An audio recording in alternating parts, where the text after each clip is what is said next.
Anne Thompson, let's admit it, we don't know what's going to win Best Picture, and in a way, what the hell, who cares? This is the most fun Oscar race in memory, isn't it? It's so fun. I was at the Academy nominees lunch on Monday, and I was sort of working the room, and I was talking to people about the diversity thing, you know, the rules, all of that. That's one hot topic.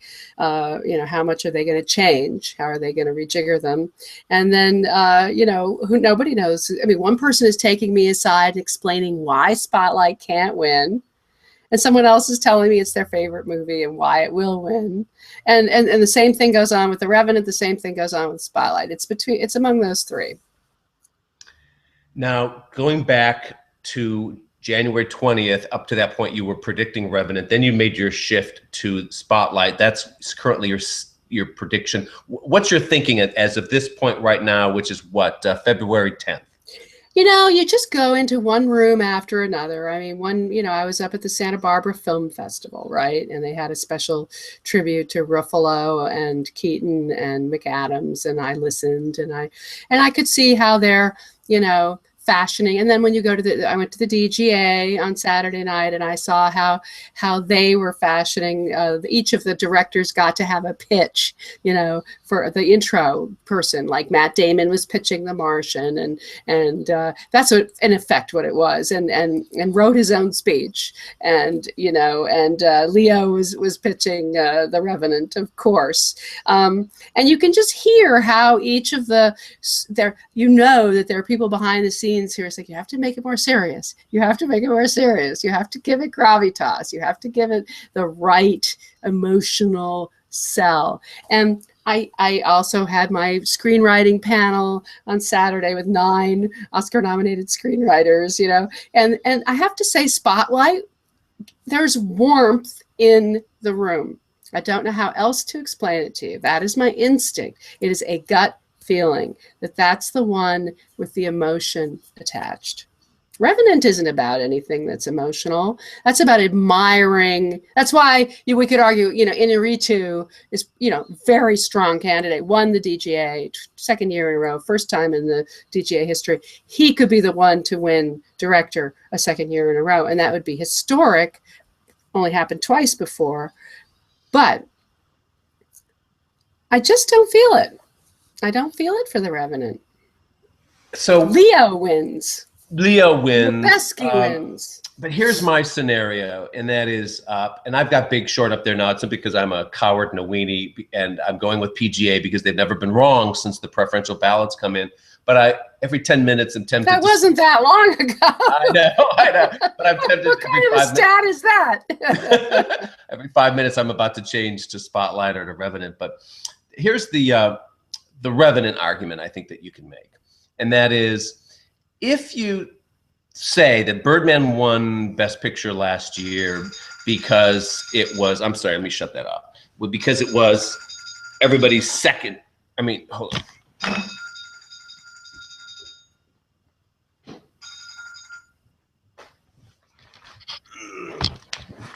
One of the Oscar consultants. A glimpse into our lives. You're going to regroup your thoughts. Well, all right, so here's, and I can edit that out. I think Birdman won last year because it was everybody's second place vote if it wasn't their first place vote. I think it comes down to the preferential ballot. Last year, BAFTA picked Boyhood because that was the passion movie. If you felt really warm and passionate about a movie, you would pick that as number one. And I think which is one of the reasons I picked it last year, for the same reason. I could be repeating the mistake I made last year, for all we know. Going with the little indie with emotion over the obvious big whistle movie. Yeah. So BAFTA is 5 nominees, and you don't rank, you just pick one, and the emotion wins the most number one votes. That makes sense that Boyhood was BAFTA's choice last year and was the only time in 6 or 7 years that they made a difference from the Oscar Best Picture. And I'm only measuring things since the preferential ballot came in at the Oscars, because I don't think anything before that matters in terms of the equations we're trying to set right now. So if that's true, and then And then Birdman was everybody's second place vote because it had the prestige, it had the art house cachet, it had Inarritu, all that kind of stuff. And it was a show business movie. It was about what they actually experienced. They all recognized its truths.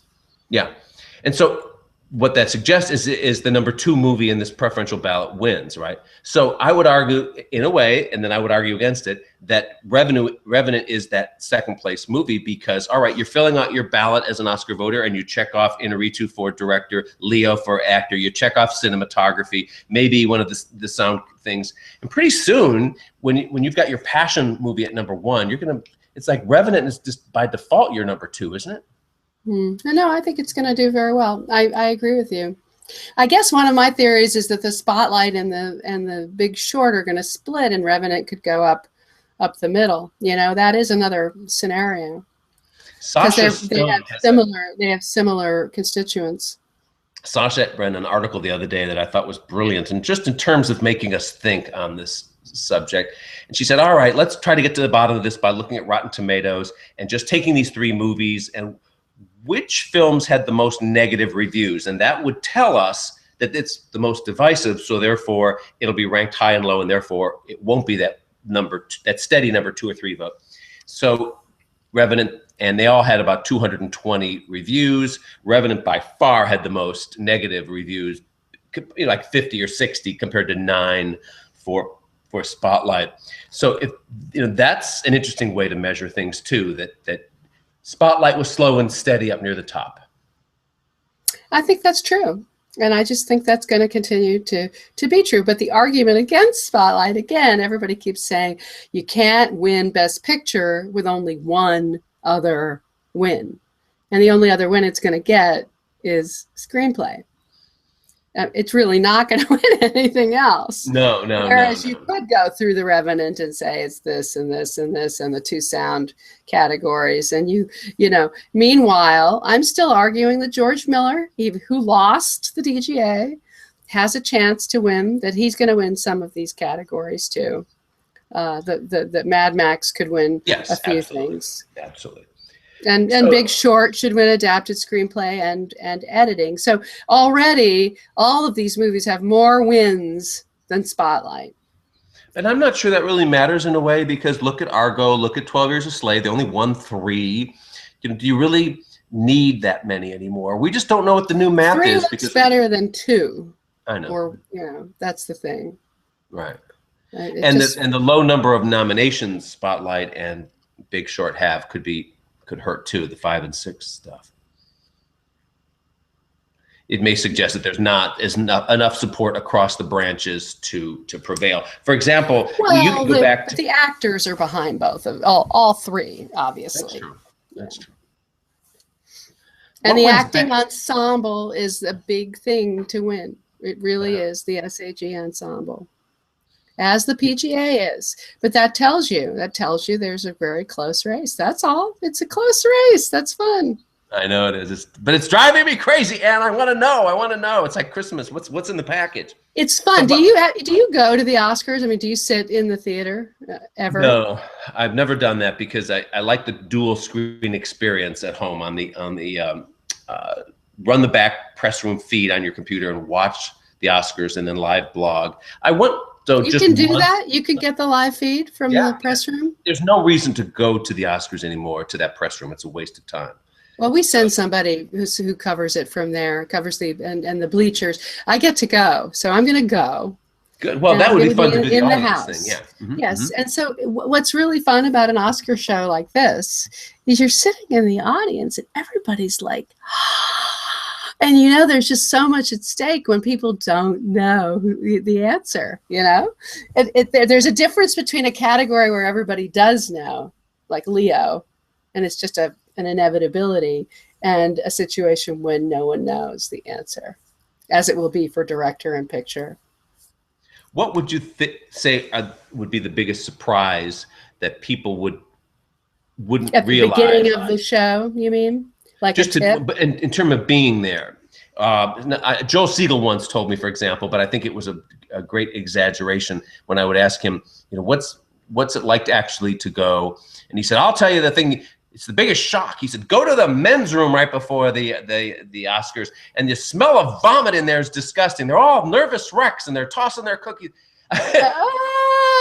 I mean, what about the bar there? That's legendary. Here's what happens. Well, I think, you have the seat fillers, right? So you have so what happens is everybody's sitting in their seat at the beginning, and then when you start to losers, they leave. And go to the bar, and they hang out during the show, and it becomes more and more people that are just sort of hanging out there, watching the show, and having a few. Yeah, that sounds like the place to be, baby. Well, I've done it. I've gone out and checked it out. But when you're in the balcony, like I am, you have to teeter along these sort of vertiginous. You're wearing high heels anyway, and you've got to get yourself out, down, and get back in. It's not worth it. It's not worth the trouble. I tend to stay in my seat now. And what's the pep talk you hear from the stage, from the producers before the show starts that we don't hear at home? Did they tell you, I mean, to clap loud when the sign comes on? Is there a warm-up act? It's usually the producers that come out and sort of warm up the crowd a little bit. Yeah, it'll be Reginald Hudland and David Hill, Right. But this is not going to be as musical an Oscars as the Zayden Marin Oscars were. They really went for it. But I'm assuming we'll see Lady Gaga and The Weeknd and so forth. What's your pick for song? I don't have a strong opinion there. I'm just I think it's The Weeknd. I think they're going to vote. I think they're going to vote for someone of color. Yes, and that would be the one logical. Like place Selma, to do it. Same deal. Yeah. But I would hate to see them pick straight out of Compton for original screenplay, thinking they're voting for color there, and then all these white know guys. better. the white guys get up there. What other upsets do you think could happen? Here's where I'm thinking about going out on a limb. Tell me if you think it's crazy or not. I'm thinking of going for Danish Girl for costumes. What do you think? No. Why not? The only theory that would support that is the Carol versus Cinderella, Sandy Powell splitting the vote theory. But I'm putting my money on Carol as a movie with 6 Oscar nominations, even though the costumers historically will go with something that isn't a Best Picture contender. Right. But neither Cinderella nor Carol is a best, or Danish Girl is a Best Picture contender anyway. But I think that of that group, Carol's the most popular, and they're going to go for Carol, and they want to give Carol something.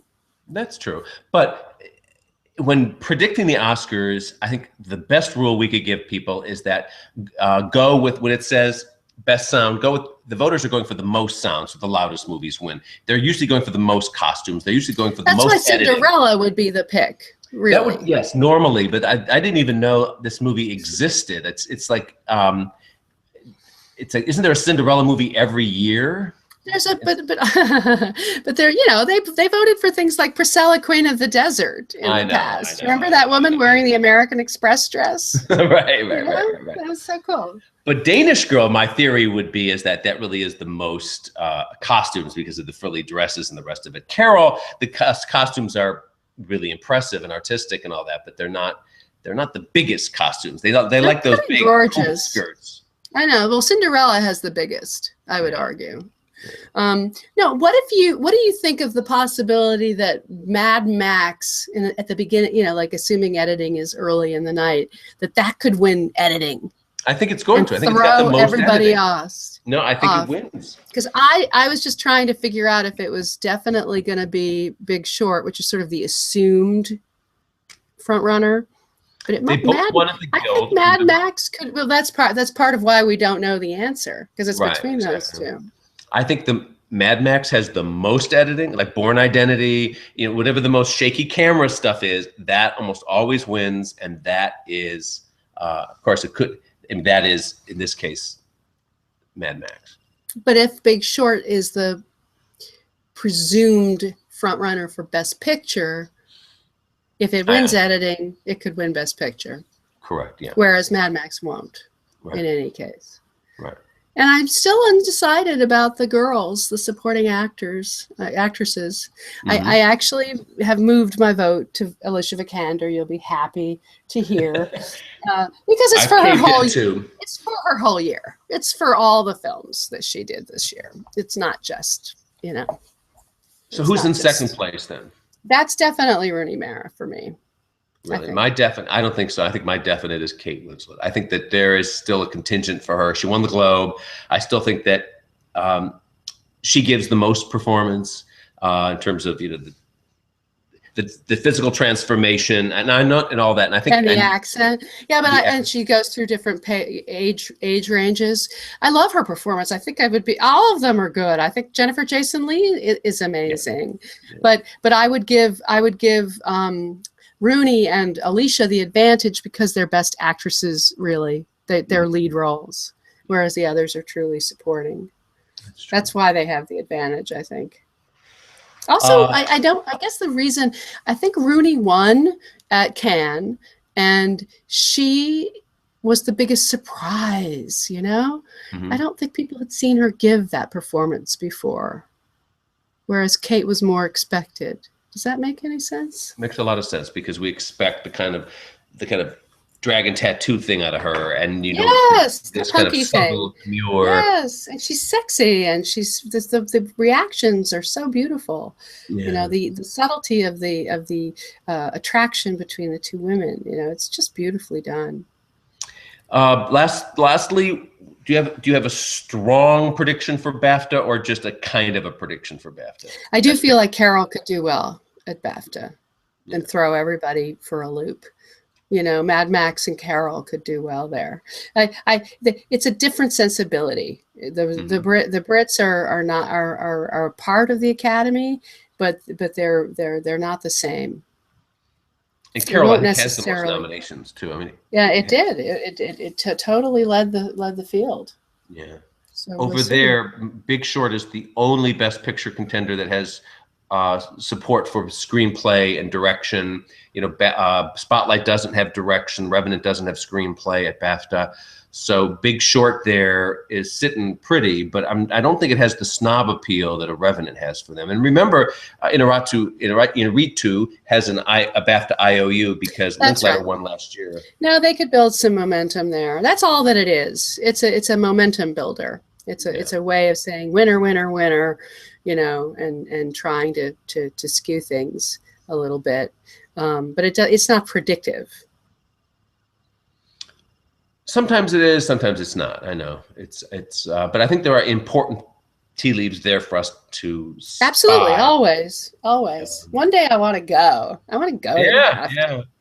Well, that is a goal. That is one of my goals. Now that Indiewire, I've got this great writer in England who's going, and I'm sort of envious. You know. Nice. Okay, and let's reconvene after BAFTA when we're a little smarter. Thanks so much. You got it.